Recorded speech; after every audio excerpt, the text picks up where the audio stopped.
welcome back to Game with Ponzo. This is the first FPL video on my YouTube channel, and this is something I've been looking forward to for a long time. Just a bit of background to Game with Ponzo. For those of you that don't know, I've been posting some FIFA videos over the years, and today I'm going to be here to help you build possibly the best Game Week 1 FPL team with some data, some insights, a little bit of experience, and yeah, on screen I've just put a little bit of a background for some of you who haven't met me before or don't know about my history with FPL.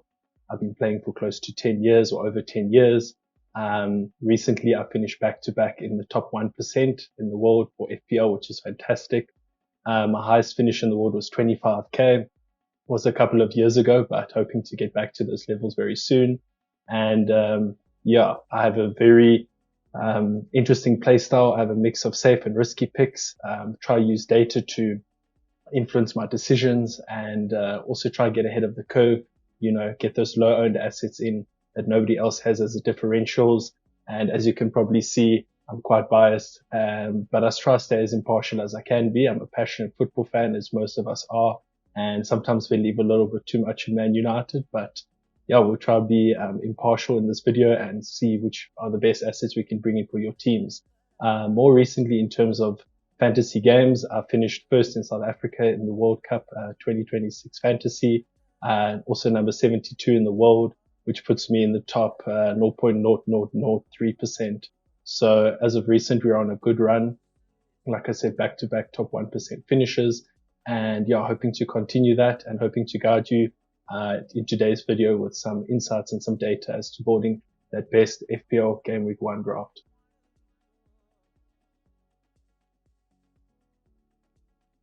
So some important discussion points heading into the 26-27 Premier League season. I put them on the screen. I'm just going to go through them quickly. Firstly, the adjustment periods for new signings. So preseason's obviously been quite indicative as to how the new managers are going to set up and how the teams are going to play.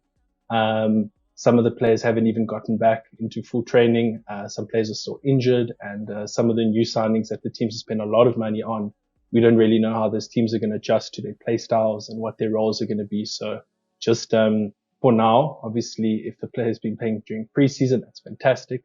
But just monitor the impact of the new signings and how that changes the teams, how the coaches change the formations, and how those players are being integrated before you select them in your FPL Game Week 1 draft. Also, just the short gap between now and since the World Cup ended, especially the teams that played late into the World Cup rounds. Some of the players have only gotten back in the last week or two.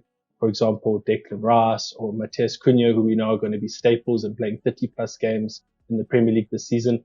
They might not be ready for the Game Week 1 draft. So personally, I would just wait and see on those players. We don't know if they're going to be in that first match week, but definitely just make provision for that. And also the players that you're selecting now that will be playing, how they'll be influenced by those returning players. The new managers in the Premier League is a very, very interesting topic. I don't think we've seen a manager ever before like this in years. 9 new managers and 2 managers with their first full seasons at the club. So there's going to be tactic changes. There's going to be formation changes. There's going to be a whole lot of variables for us to obviously monitor. And some of us have already seen some important signs during preseason, some good, some bad, which teams to target, which teams to invest in. So just monitor closely the first 2 game weeks and see if you want to invest your FPL money in those sorts of teams. The value in the promoter clubs is very interesting because historically we know that the promoted teams always offer good value at a low price point, especially starting players at 4 million, 4.5 million. And there's sometimes hidden gems. I mean, look at Sunderland last season. I don't think anybody expected them to finish anywhere near the top 10. There were so many underpriced assets. Such as Mukiele, who had some fantastic hauls for me and took me up the ranks, especially at low ownership and a great price point. So monitor to see if there's any good value picks in the promoted teams, Hull, Ipswich and Coventry. And those are definitely good enablers to spend your budget elsewhere in the squad. The bonus point changes in FPL is really interesting because, of course, we get appearance points, goals, assists and clean sheets, and obviously DEFCON. But bonus points is where you really, really know that you've chosen the right players. These are players that are super involved and, have a lot of actions that contribute towards a winning performance, not just the goal or assist. And sometimes just one return can send a player up to 3 bonus points. So we've seen that Last year, the template was mainly centre forwards, centre mids, and centre backs for DEFCON and for goals and assists. But now we see that they've reworked that. So there's going to be a lot more value in bonus points for wing backs, for wingers, and the goalkeepers, which is fantastic to reward those players equally for their contributions towards earning a result. The rule changes in the Premier League is going to change how we approach FPL significantly, because goal kicks, throw-ins, and corners are going to be on a timer from the moment the whistle is blown. Personally, I think this is going to have a huge positive impact for defensive contribution numbers, as corners and goal kicks and throw-ins, especially into the box, are already difficult. They're a very low percentage scoring option. And if goalkeepers are rushing goal kicks, people are rushing to kick the ball into the box, it's just going to go straight to the defenders. And that's just going to mean most of your popular guys who get 8 clearances are going to get 10 clearances, or, a team that kicks the ball out the box 7 out of 10 times is going to kick it out 8 or 9 times out of the box because the player's rushing to take it. So I think that's going to really positively impact DEFCON assets, especially your tall centre backs. So just keep note of that, as well as more fouls being called in the box. So this could also hurt the assist potential for players who take those set pieces, because their attacking teams are going to be penalized a lot more. So just keep note of that. The impact of European competitions is massive. Now, as a Man United fan, I know how fantastic it was to only be in one competition last year. Just focus on the Premier League. I mean, we literally got knocked out in the first round of both our cups, so we only played 40 games. And looking at our squad, for example, now, how are we going to rotate? Who are we going to prioritize? And especially some of the teams that finished between 6th to 9th, or they're really going to be looking to see, we can rest our cam in midweek because we've got an easy game in Europe. We need to focus on the game against Arsenal. Or this week we're playing away at Juventus, but in the weekend we're playing Coventry. We're actually going to rest this guy in the Premier League. And this especially goes for teams with good squad depth, such as Arsenal. And you'll find a situation where you think, I've got a fantastic defender. He's definitely going to get a clean sheet this week. And then you find out, he's being rested for an away leg in the Champions League, and they're playing the youngster at left back against Ipswich. And you thought that was a nailed clean sheet. He's actually not going to play. So just consider those rotations and the impact of that on your squad in your player selections. The longer international breaks is going to be grueling on the players that have already been playing so many minutes. I know a lot of players have been complaining about the amount of games being played in general.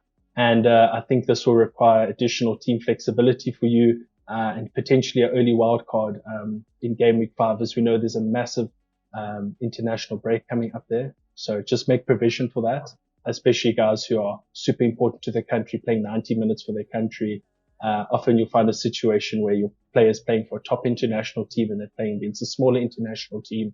That team is punching above its weight. They're sliding in, they're pushing, they're shoving, they're stamping, and suddenly your prized asset gets injured in an away leg in Azerbaijan, and you're like, this changes everything. So just consider that. I think that's going to be a big factor.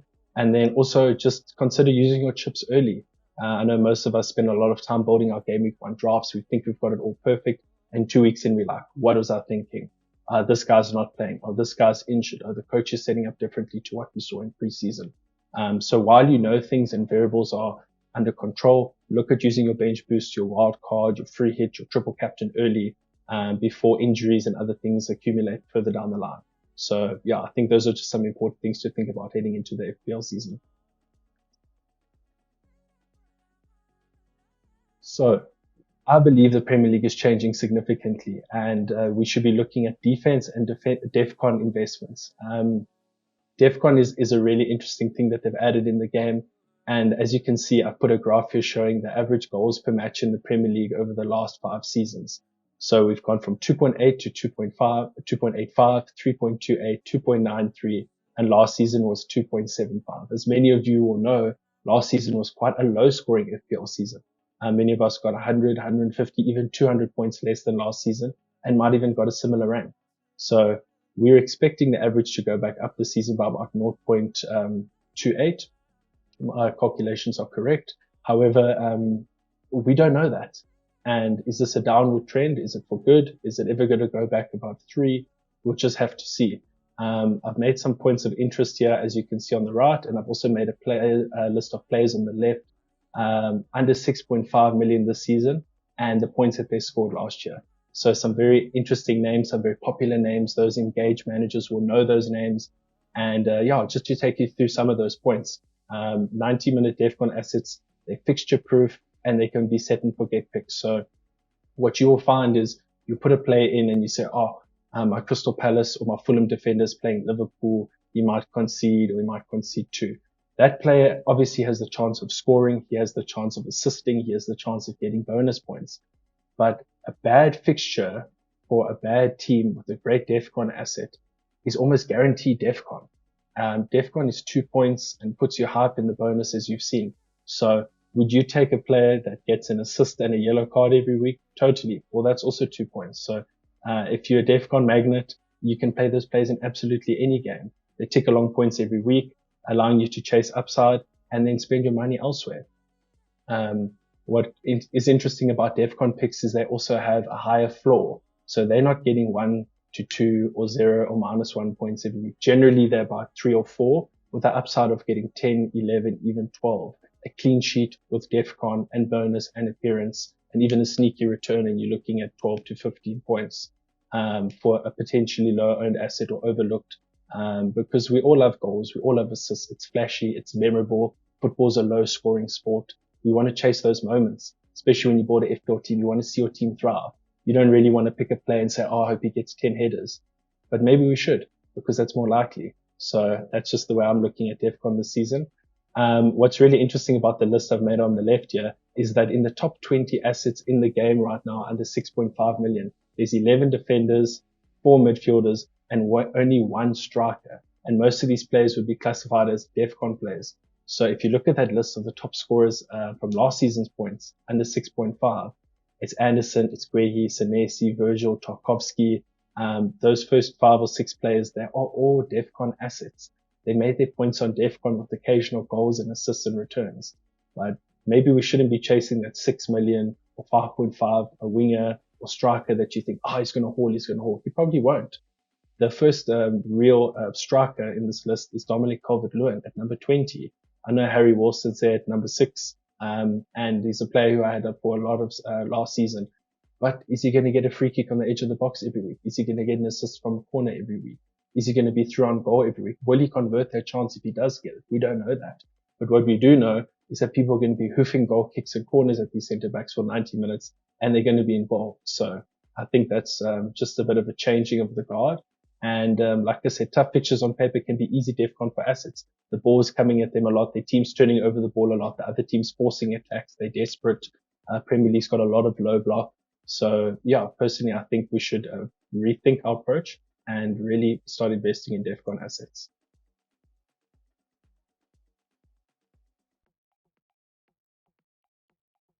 Just another quick graphic to reinforce the DEFCON potential and how we should approach DEFCON. I've got 2 graphs here. As you can see, I've got a home and I've got an away analysis for defenders and for midfielders, and how likely a player playing against those teams home and away was to achieve DEFCON last season. So this is a very interesting thing, because often we look at FPL, we look for that bright green fixture. We think, he's going to haul. And I remember Moises Caicedo being a great example last season. I had Moises Caicedo. I thought, he's playing Leeds or he's playing Bournemouth, and it's going to be a high action game, and he doesn't get DEFCON. And then I see, he's playing West Ham, he's playing Burnley, he's going to haul. Chelsea had the ball, or Arsenal or Liverpool or City or Man United or any team in the top 10 playing against a team from the bottom 10. They've got the ball most of the time. So there's not a lot of defensive actions. The defensive actions happen in the games where you're under duress, you're being pressed, the game is end to end, there's lots of fighting, lots of dueling, and often those are in the big games. I mean, Moises Caicedo was more likely to hit DEFCON against a Liverpool and Arsenal, Man United than he is against Ipswich. So just think about that when you're choosing your DEFCON players, because for the attacking players, we're often chasing those bright green, easy home fixtures. But for DEFCON assets, they can get it in any game, and often more likely in the more difficult games. So if you can get those players at a cheap price, definitely invest, and you can play them throughout. As you can see them in the top, teams like Crystal Palace, very, very likely to get DEFCON against them, Liverpool, Everton, Brentford, and Aston Villa. for defenders. And then for midfielders, an example of teams that were quite likely to get DEFCON against: Spurs, Everton, Newcastle, Burnley, and Man City. And you can also see the variance. You're a lot more likely to get points against Burnley at home than you're necessarily likely to get DEFCON at Burnley away. So I think save this graphic and refer back to it if you think there's any potential to get DEFCON points from any of these fixtures. It's really, really interesting, the variance, and it's really interesting because it's not the typical way that I target fixtures.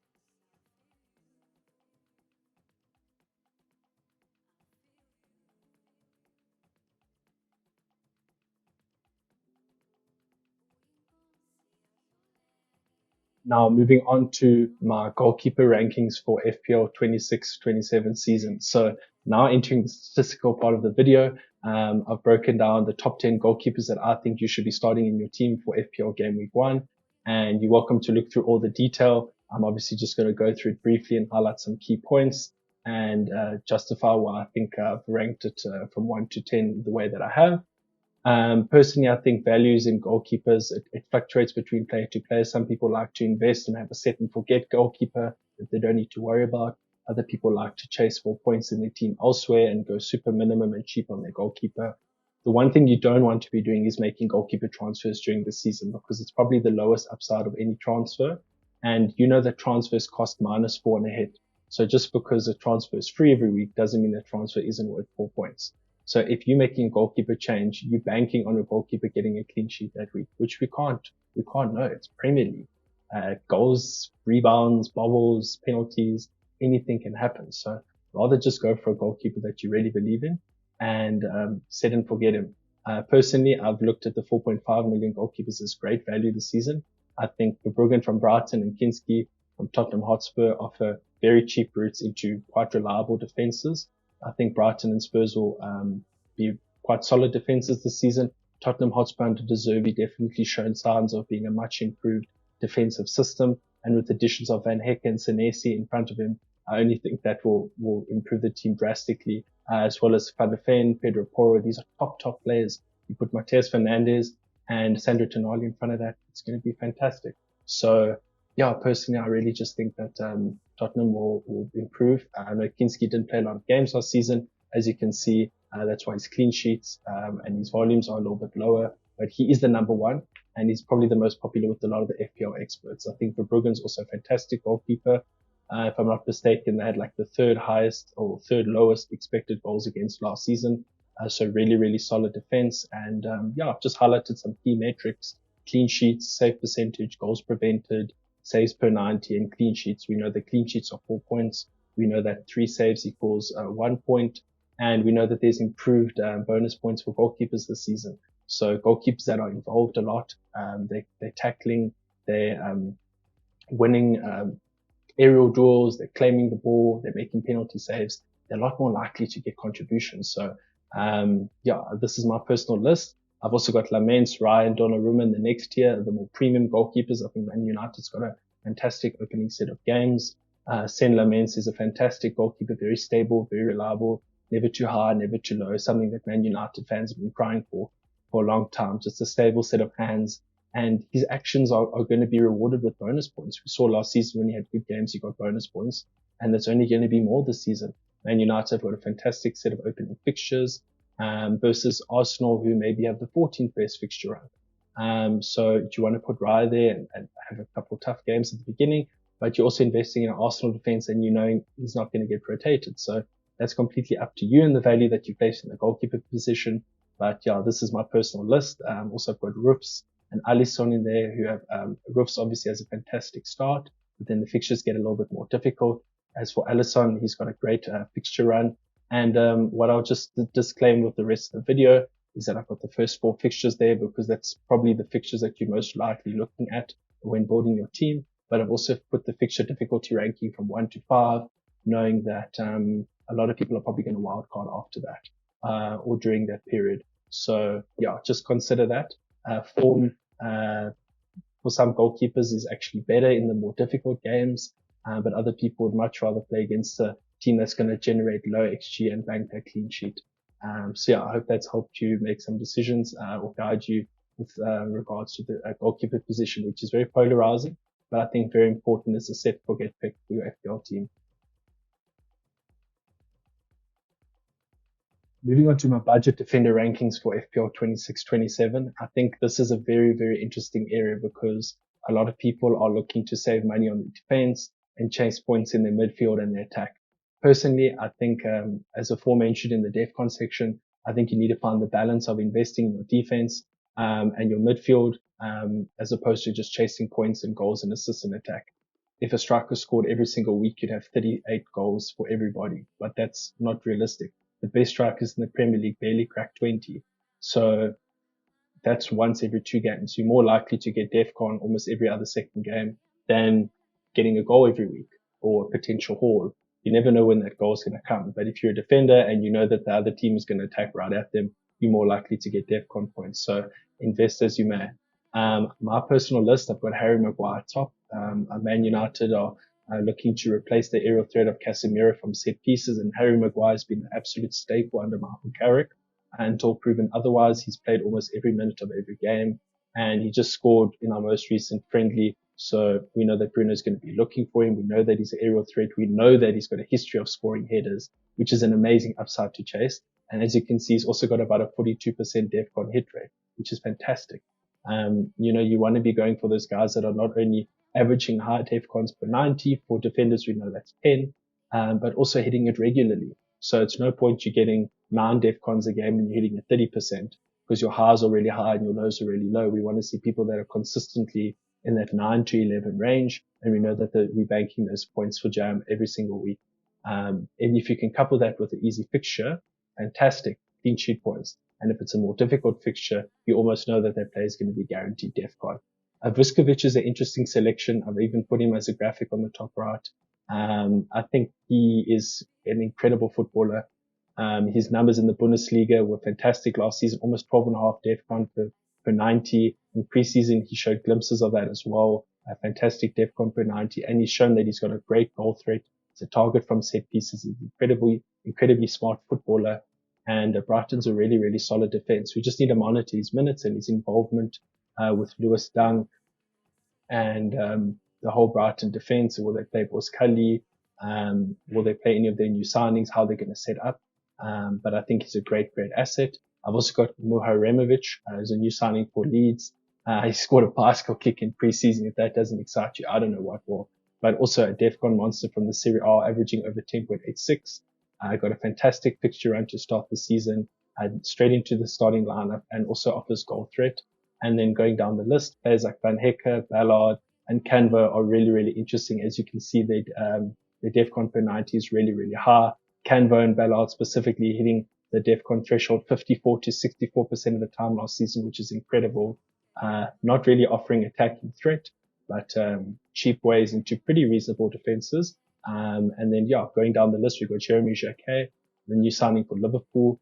I think he's really going to reinforce the Liverpool defense. I know there's been a lot of money on him. They obviously see something there, and the early glimpses of his performance at Liverpool show that he will be really complementary to Van Dijk. And I think that's going to fill the void that Konate left really well, if not better.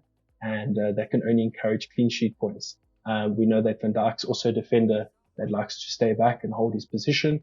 And the other centre-back's generally somebody that will push out and duel a lot more. So we expect that from Jacquet to progress the ball, play those line-breaking passes, and combine with DEFCON potential, you could easily be in 1-2 bonus before you know it. And then, looking a little bit further down the list, we've got Ayer, nailed start at Brentford, fantastic DEFCON numbers, almost 10 a game, and in a bit topsy-turvy Brentford defense. I think him next to Collins is going to be fantastic. With Kelleher behind, good clean sheet potential. I know Luke Shaw's also really popular with the players, playing the game. He's really high in the general ownership. I'm not so sure about his position going forward, and DEFCON potential and assist potential. But he's a cheap way into a good defense with a good start. De Kuiper is a really interesting one, and I put him quite high on this list because, from Brighton preseason, he's actually playing almost left wing. So as you can see, his DEFCONs are really low. And he got 5 attacking returns last season. We watched him for Belgium. He was literally playing left wing, left forward. And if you've got an out of position defender that has potential for goals, assists, the bonus points and the returns are just going to stack up. So really, really good player to look at. And then looking at players such as Thomas, O'Shea, and Davis from the promoted teams, I think at their 4 million price point, you kind of know what you're getting. You're not guaranteed a clean sheet, but if you can get some DEFCON or potential a goal or an assist, or know that that player is playing and you can bring him on when you've got an injury, it's really good to have someone reliable there and that you can build your team around and to spend money elsewhere in the squad. Moving on to the premium defender rankings, I think spending big money on your defense is sometimes a bit of a grudge purchase. A lot of people just want to get that 4.5 million guy that's going to get 10 points every week. The reality is it's not going to happen. These are the guys that are going to get the double digit hauls. And as I previously mentioned, I think a lot of the value, it really lies with the DEFCON players. I put Calafiore at the top of this list to start because I'm sure, as many of you saw, his positioning during the Community Shield final at many points of last season and through preseason. He's so advanced. He's so attacking. He's popping up at left wing, right wing, center forward, overloading the box, popping up at the back post, and 6 points for a goal, 3 points for an assist, 4 points for a clean sheet. Sometimes maybe potential DEFCON bonus this season. We didn't see it any last season, but this year's a new season.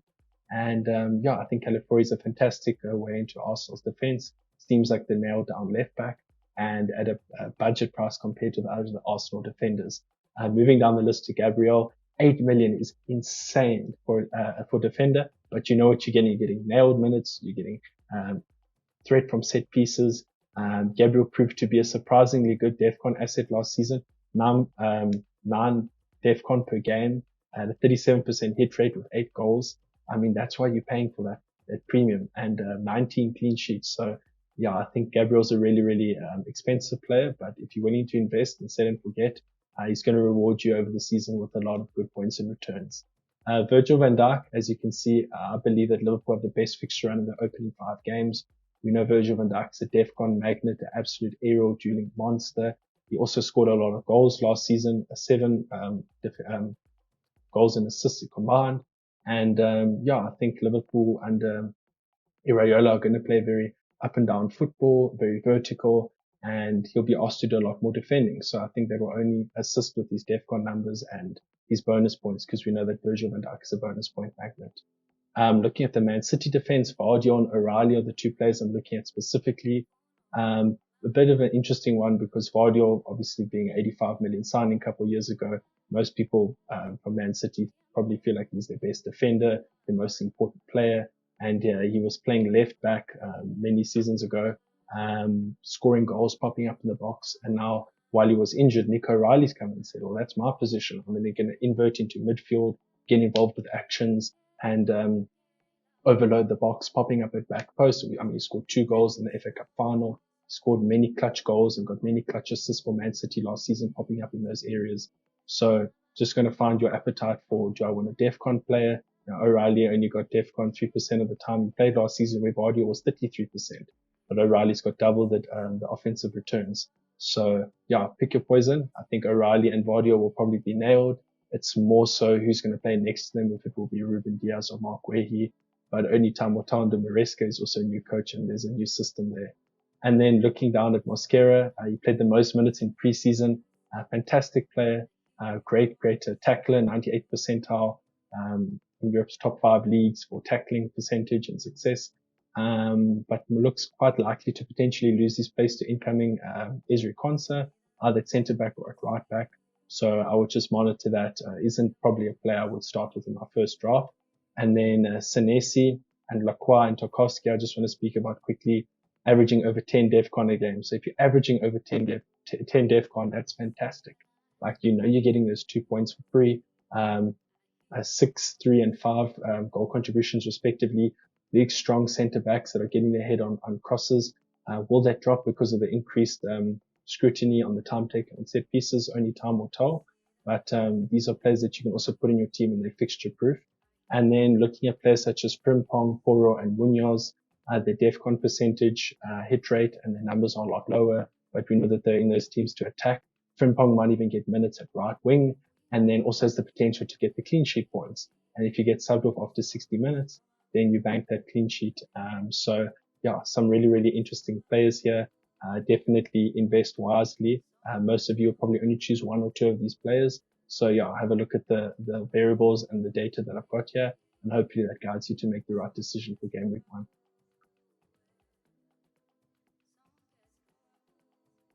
Moving on to our budget midfielder rankings for FPL 26-27, this is when it starts getting interesting. Now, there's 3 different types of midfielders in my opinion. Your DEFCON midfielders, your attacking orientated midfielders, and your midfielders that are a little bit of a blend of both. So as you can see, I've got the fixture difficulty ranking, the DEFCON hit rate, goals and assists per 90, and the attacking returns, as well as some context for these players. And I'd like to just explain to you why I've ranked them from 1 to 10 as I have, and why I think these 10 are probably players you should be looking at bringing into your team. So for starters, looking at Enzo Laffi, he's a player with fantastic opening fixtures. We've obviously known that he's played in the Premier League before and he performed quite well last season.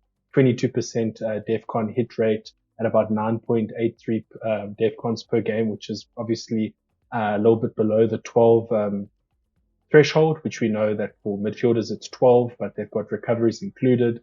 Whereas for defenders it's 10, but they don't get recoveries, for anybody that didn't know. And he had 11 attacking returns last season. What's also interesting development with the Enzo Laffi is we believe that he'll be on penalties if a midfield partner Traore is not playing, which is how we've seen Sunderland set up in pre-season. So off the basis of what we know, he's on penalties, he's on set pieces, he's got good DEFCON potential, he's got 2 amazing opening fixtures, and he's got a history of attacking returns. So for me, that's why he's number 1. In second place, we have Sangare, the new signing for Brentford. Now, some people know him from watching the French league. For most of you that don't know him or don't regularly watch Lens in the French league, I don't blame you, but this guy is an absolute defensive contribution monster and has potential to be the new Elliot Anderson for the season. He was averaging 14.2 DEFCONs per 90 in the French league, coupled with 7 attacking returns, and flashed some really good signs of attacking intent during preseason as a box-to-box sort of player. Only emphasizing his great value in a Brentford team that seems high scoring, playing great football, and also having 3 really good attackers in front of him in Dango, Shada, and Thiago, has great assist potential. So I really think he's a fantastic asset. He's a new player to the game. And if he's somebody that you know other people aren't choosing and he's low owned, he's a really good differential to start your season with. Moving down the list, looking at Iliman Ndiaye, a player that I really, really enjoyed. What's quite crazy, he's a winger, but he's almost getting DEFCON at a 20% clip, which is crazy. Coupled with 9 returns, I think that will definitely go up this season. Last season was a bit stop-start as well with AFCON. And he's just integral to absolutely everything Everton does, in my opinion, and he's on penalties, so great value for 6 million. Moving down the list, looking at Xhaka and Gross. These are somewhat slightly similar players, but also different. And we know that Xhaka and Gross are both on a lot of set pieces, whereas Xhaka's getting about 60% hit rate on DEFCON, which is amazing, and a lot of attacking returns. We know Gross has a share of penalties as well and corners. Both seem quite nailed for the team, both at 5.5. Gross has better long-term fixtures. Xhaka has better immediate-term fixtures. So pick your poison, and I think they're both really, really good options. And then looking down the list, the only other attacking player, Shada, we know is a fantastic finisher, great XG, 11 goal contributions last season, has potential to haul, no DEFCON potential, but a left forward in an attacking Brentford team, so a good option. And then looking at Sangare, Caicedo, and Scott, I mean, these players are ranging between 30 to 44% DEFCON hit rate, averaging well over 11, even close to 12 DEFCONs per game. So these guys are just going to rack up those points, and they've all got 4 goals and assists last season. So sort of similar attacking threat. Maybe just pick your poison and say, listen, I back Chelsea. I think Sangare is going to pop up with some goals. I think Scott's going to be integral to what Bournemouth do. So it's really up to you what you prefer. And then Gomez is also a decent option. We know that he's actually has potential to play minutes in a more attacking role. So for 5 million, almost an out of position striker playing in midfield, has some share of set pieces. These are some really, really good options to allow you to spend some more money elsewhere in your midfield, which we'll be moving on to in our next section, the premium midfielders. Okay, so for me, this is the most interesting and divisive section of the squad building of FPL this season. A lot of people are very conflicted how to spend their money, how much money to allocate to premium midfielders. And historically, midfielders get you your most points. You can play 5 midfielders per week. And you need to find a balance, in my opinion, of attacking players, players that are on set pieces, players that are nailed, and players that have DEFCON potential, as well as players who have great fixtures. Now, if you play a good player in any game, he can perform really well. But at the same time, if a player's got great fixtures, that form can create itself. So is it fixtures make form? Is it some players are fixture proof? We don't know yet. This is a new season, a lot of new managers, a lot of new systems they're going to be playing against. So only time will tell. And based off the historical data and information that we have, we'll try and make the most just and impartial conclusions. That being said, of course, I've got Bruno Fernandes at top for me, the most important midfielder for you to have in your team if you can afford it. I understand it's a extremely high price point at 12 million. A huge jump from his 8.5 last season, but I mean, the numbers speak for himself. Look at Bruno Fernandes. He's got the 4th best fixture difficulty rating. He's getting 8.46 DEFCONs at a 42% hit rate.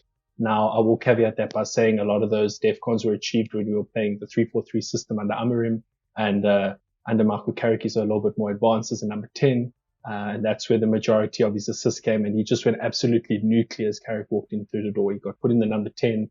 Just an absolute metronome. Like everything goes through him. Everything at Man United does is at his tempo, at his pace. Yeah, like the puppet master. Historic creating chances, like double anybody else last season. The most assists in a Premier League season ever. He's on penalties, corners, free kicks. He's showed a tendency to shoot a little bit more now that we've got a little bit more reinforcement in the midfield. Got a little bit more legs behind him so he can conserve his energy and spend a little bit more on attack. And, I mean, the 2 best fixtures you can ask to start this season. So I think Bruno Fernandes is definitely worth it. And same goes with, Brian Mbeumo a little bit further down the list. We've been seeing him playing number 9 in preseason, super attacking. We know he's a good finisher. Struggled a little bit at the end of last campaign, but showed signs of being back to his best in preseason. Was by far top scorer. He scored against PSG, scored against Atletico Madrid. That can only help his confidence. And I think he's going to get great minutes this season in a really, really attacking, running in behind, receiving those passes from Bruno and our new midfielders. So I think both of them are fantastic assets. Looking at the 2 Liverpool before I move on, Wirtz and Szoboszlai, we know that Szoboszlai is a very unique player, is a very unique asset. He has the ability to get DEFCON at about a 30% hit rate. We know he's had minutes at right back, CDM, centre mid, cam, just an absolute utility player. And we know he's nailed on for minutes. Szoboszlai is just going to play every minute of every game in any position. And his share of set pieces, probably second in line to Isak for penalties. And knowing Isak's still coming back into full fitness and form. If Isak goes on off the pitch, we know that Szoboszlai could be taking penalties, which is fantastic. Just a bonus to have. And he had 13 attacking returns. We know he's incredible from corners, aiming for Van Dijk, Xhaka now, Isak. His dead ball delivery is incredible. He scored some amazing set pieces last season, free kicks in massive games against Arsenal and City. So we can expect that to continue. He's always been a fantastic free kick taker, and that's why he's so highly owned. And he's got the best fixtures in the opening 5 games. So the trade-off between him and Wirtz, I'm not so sure about Wirtz's positioning in his minutes. But I do think Wirtz will have a much better season than last season. I think anybody that's name is not Mo Salah or Erling Haaland needs a little bit of time to adjust to the Premier League. And I think under Iraola, they will refine his game and find how to get the best out of him. So both of them are fantastic assets with great fixtures. Then looking at Semenyo, I mean, Semenyo was incredible last season, starting at Bournemouth at 7 million. Just so underpriced. And this season at 8.5 for Man City, nailed starter for 90 minutes, fixture proof, always fit, always available, goals, assists. He's quite greedy in a good way that he takes a lot of shots, but also, 5 assists in preseason shows that it's not just there to shoot. Like he's looking for the assist, he's looking for the right pass. And this is under Maresca already. He's obviously playing a little bit wider, so his goal threat might be a little bit lower than previous seasons, but, just an incredible asset. And if you can afford him, probably the best Man City attacker to have outside of Haaland, for nailed minutes and security, as you can play on both wings. Looking at Solis, Solis is a really, really interesting player. Now he got 40 goals and assists in the Belgian league last year. Before people discredit the Belgian league, that's where Man United bought Saint-Lamens and he was the signing of the season.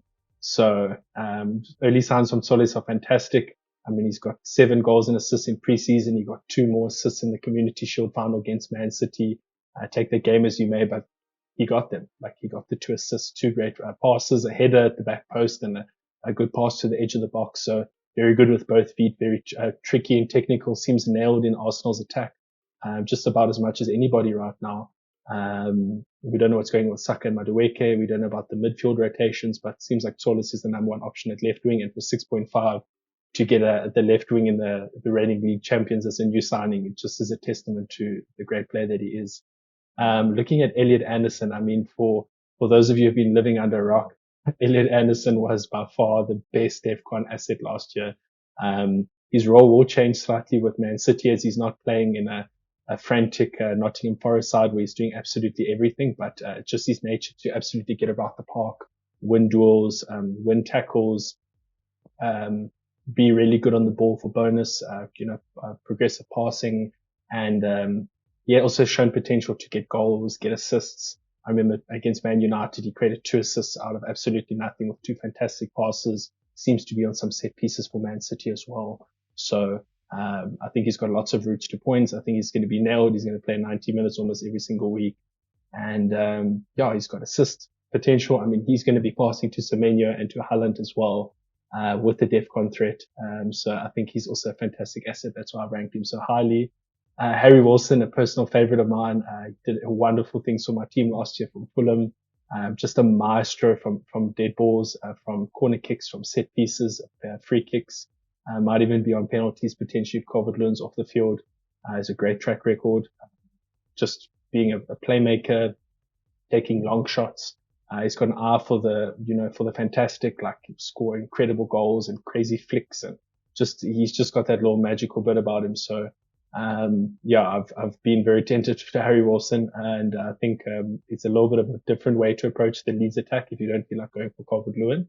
If you wanted to go maybe Haaland, Pedro, Thiago, and then Wilson, but a great player. And then moving down the list, Morgan, Rogers, and Palmer. Obviously, Palmer's at a premium price. I think we need to see a little bit more from him before we go invest so much money on him. But we all know he's a fantastic footballer. Was a little bit of out of sorts last season, but quality, the quality that he has will definitely shine through, and I think Xavi's system will get the best out of that. But personally, I think Rogers is probably where the money should be spent at 2 million less. Morgan Rogers is also just so talismanic, so incredibly good on the ball, driving the ball, creating chances for himself or his teammates, ability to go on his left, go on his right, take a long shot. Probably won't have the set piece share that Palmer has in terms of corners and penalties, which is always fantastic. But for 2 million less, it's about as good as you're going to get. And personally, I would only look at the Chelsea attackers from about Gameweek 4, but use the first 3 weeks to monitor and see if you want to invest there. And then looking at the rest of the list, we know Gibbs White, everything goes through him at Nottingham Forest. Always a great player on penalties, on corners, and free kicks. 8 million is quite a steep price point, but I think you'll justify that over the course of the season and try find good fixture runs to buy him into your team. Saka and Odegaard, obviously at very different price points, both fantastic players. Obviously Odegaard's a lot more nailed, being the captain and fit and available right now. We know Saka's been dealing with some issues, with some injuries and knocks lately. But when Saka's on the field, we saw his numbers last season. He was incredibly efficient. Like his stats per 90 were out of this world. So, at like 0.69 goals and assists per 90, which is crazy. So I think just monitor the Arsenal attackers outside of Solis before you invest. And then, Saar and Dang are also good shots at a slightly less price, 6.5 each. Both have good goal threat and, a good way to diversify your attack and get some differentials into your team. So, that's my premium midfielder ranking. I think it can be quite divisive, but I think there's some fantastic players here. And I think this is where the majority of players' points are going to be coming this season. So choose wisely.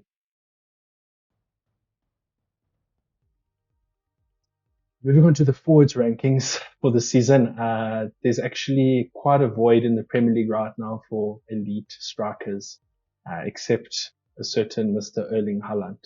And it's quite crazy to think of because historically Premier League's always had some iconic strikers, from your Alan Shearers to your Ruud van Nistelrooys, Eric Cantona, Didier Drogba, Aguero, Kane, Rooney, Van Persie, and I can go on forever. And at the moment, the only elite, real out and out striker that's been fit and firing and in form and has been doing consistently for years is Erling Haaland. Isak's shown flashes of it, but what version of Isak are we getting this season? João Pedro has shown, his ability to be more clinical and involved in goals, but how reliable is that? How many times has he scored more than 15 goals in a season? So, I think it's very risky to go against Haaland, and that's why I put him number one. If there was a situation where there was 5, 6 really good strikers between 8 and 12 million and, they're all scoring above 20 goals, you could definitely spread the funds. But right now, I don't have the confidence in the goal scoring upside of any of those midfielders that can really compensate for just how nuclear Erling Haaland can go on any given day. I mean, he's just a generational striker, and his goal threat, his ability to score from low XG chances, his intelligence, I think he's just really improving as a footballer overall. You saw how good he was in the World Cup, obviously, and just got back recently. So I think people are a little bit nervous about his fitness and how match ready he is. But he showed glimpses in the Community Shield of popping up in the right spaces. And, unfortunately, Arsenal also have about 8 people defending him at any point in time. So that's not going to happen every single week.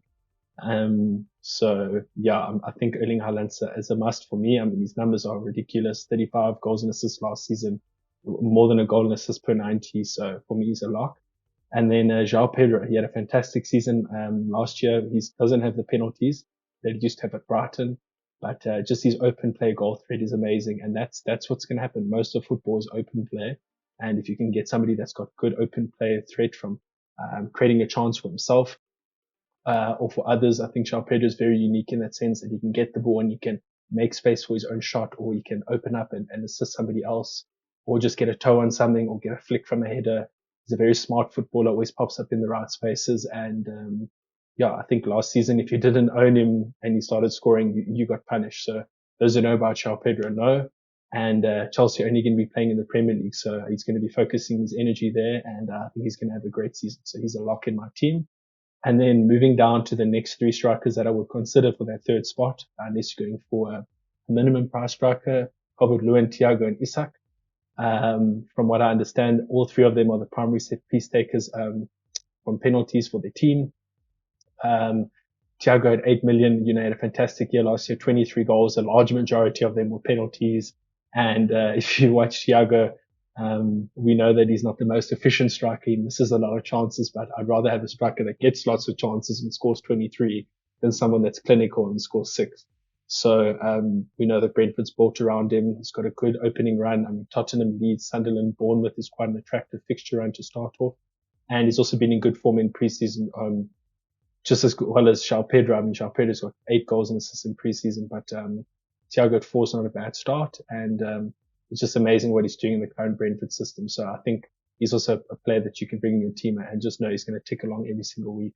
Isak, lots remains to be seen on his Liverpool career right now. He got really unlucky in his first season with injuries, but we know he's a historical clinical finisher. Like when he gets a chance in the box, left foot, right foot with his head, very smart, intelligent footballer. He's tall. And, what interests me about Isak is his archetype. He's very tall, but he's also very technical. So he can get the ball, he can drop a shoulder, he can go left or right, he can play a through ball for somebody, he can dribble, he can pop up in different pockets of space and find different ways to return, FPL points. And, I think his baseline bonus will also be better because of his actions and the quality of actions that he does in the game. So if he's going to be Liverpool's out and out man, I think they're going to really rely on him this season. They're going to try feed him, and it's a player I really would like to get into my first draft. So I'm going to see if I can get Isak in, but it might be a bit of a gamble based on the last 12 months. And then, Calvert-Lewin's always an interesting one, a bit of a jammy player, not the best to watch, but, Leeds seem one of the more stable teams, from preseason. They sort of know their starting 11. They know how they're going to play. We know that he's on, penalties. We know that he's incredibly good in the air, so he can win the ball and knock it down to teammates or score for himself. And, just like a very relentless hard worker, always chasing down loose balls and, fighting for scraps. And that's the sort of player you want in your team because they can always pop up with a random goal or assist and win a game. And then looking at Robbie, fantastic 2 opening games. We know Robbie didn't have the most fantastic season last year. I mean, 8 goals and assists in total is decent, but we saw him play really, really well for Netherlands at the World Cup. And maybe it's a sign of things to come, that, he's sort of found his rhythm and the Premier League, that, as a big, strong, fast, physical striker that, he just needs to start using his qualities a little bit more. And, I think he's a good strike at 6 million for you to bring into your team. And then now looking at Havertz, Barry and Gonzalo, all with their pros and cons in respective ways. I think Havertz will be starting striker for Arsenal. We know that sometimes he can take penalties. He's also got the good ability to assist.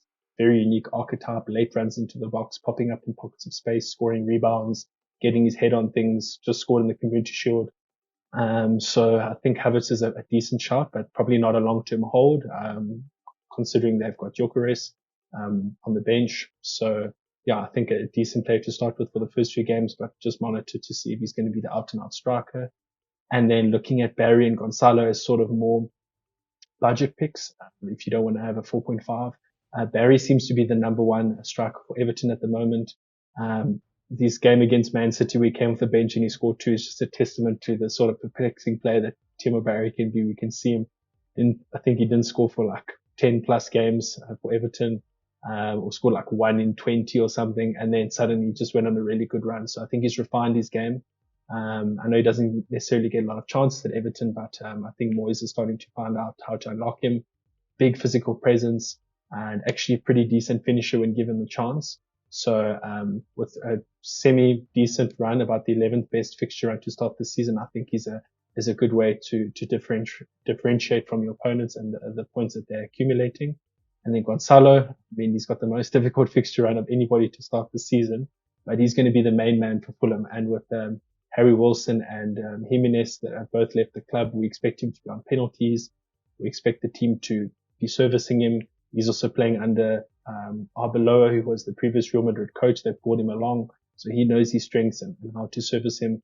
So I think he could be a sleeper pick and definitely an interesting asset. So yeah, those are my forward rankings. I know there's not that many to speak about, but a very popular formation this year will be 3-4-3.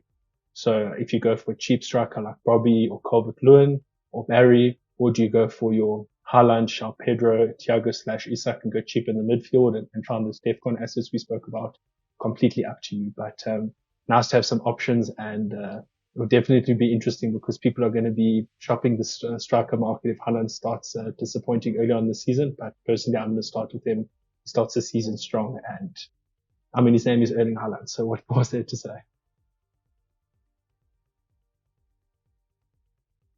Just briefly touching on the set piece takers for the 26-27 season from what we know. Just some important points to raise, and obviously you guys are welcome to take a screenshot and look at the graphic while I discuss it. Set piece takers offer easy routes to points as direct taker or an assister despite the scorer. So what I mean by that is you taking corners, you taking free kicks. You don't know necessarily who's always going to get on the end of that. You buy center backs and you hope one of them score a header. Is it the left back? Is it the right back? Is it the center back? Is it the CDM? The only thing that's constant is the guy taking the free kick. So as if you're a good quality set piece taker and you're putting in corners and free kicks and crosses, from dead balls, you don't necessarily know who's always going to score it. You're going to have your targets that you practice. I would hope at that level they've practiced a bit in training. But you want those guys. They're generating XG. It's easy routes to assists, bonus because you're creating chances. It's a lot easier to create a chance from a dead ball than necessarily a chaotic open play game if you have good set piece delivery. And especially for defenders and midfielders that take these, this is fantastic because if you get a return as a midfielder defender, you winning the ball, you're getting DEFCON, you're on the ball, you're making high volume of passes, and then suddenly you get a goal and assist that's going to shoot you up the bonus points up to 2 or 3 potentially, where some of the strikers now are going to be slightly penalized because you're not going to get 3 bonus for just having a stinker and scoring a penalty. So, however, that being said, if you do have a stinker and score a penalty, you're going to get about 7 or 8 points. And that's the fantastic thing about owning players who take penalties. So many players that I've had in FPL have had a terrible game and they get a penalty in the 85th minute and they come away with double digits. Because a penalty is about 75 to 80% success rate. And if you have a good penalty taker, hopefully more. So I think set pieces are a fantastic way to shape your team. If you've got a whole bunch of penalty takers, you never want to bench them. You put them in any game, and at any point they can get a free goal for nothing. Somebody from the other team has a clumsy kick and kicks your left wing. Here's the ball for a free goal. So I definitely think consider that. Also the second choice penalty takers, if you looking at those players and you think maybe the guy that is the first choice is potentially out, or is a minutes risk, then it could be a good way to differentiate from the rivals. And then like I said, looking at the free kicks in the corners, those guys are going to be whipping in a super high volume of crosses. As I mentioned earlier, it's going to be slightly lower value XG of XA of crosses because it's going to be a little bit more rushed this season.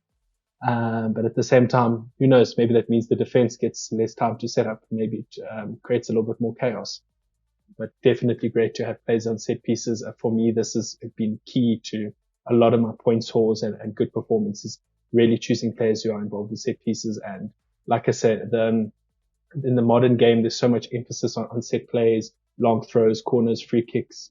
And these players that are really good at it are going to be essential to their team. So the coach is not going to say, oh, well, look, I've got a Bruno Fernandes at home. No, you've only got one. You're going to play him because you need him to take those set pieces. You're going to need that right winger with that good cross. You're going to keep him on the field to keep taking corners and free kicks to try to come back or to get that winning goal. So generally, I found a strong correlation between set piece takers and 90-minute or 85-plus minute men. So these are definitely players who I'd be investing in.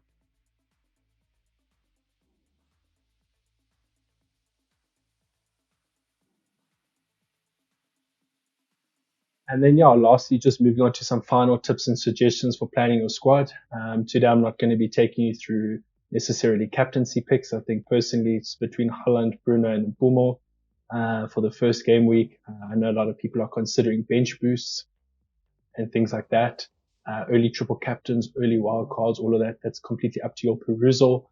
But personally, I think one thing to consider, and a lot of FPL managers don't do this. Maybe they don't use affiliated FPL apps for like planning and things, but use a fixture rotation planner.